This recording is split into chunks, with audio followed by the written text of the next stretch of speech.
The World Day Against Child Labour is observed on June 12 every year to highlight the barbaric practice of child labour.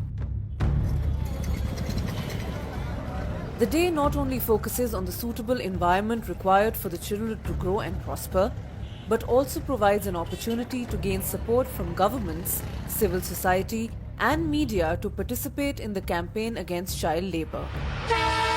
Poverty is one of the main reasons for child labour, because of which children are forced to leave their schools and opt for minimal jobs to support their parents for their livelihood. Moreover, some are forced into child labour by organised crime rackets. The theme of World Against Child Labour 2021 is Act Now, End Child Labour.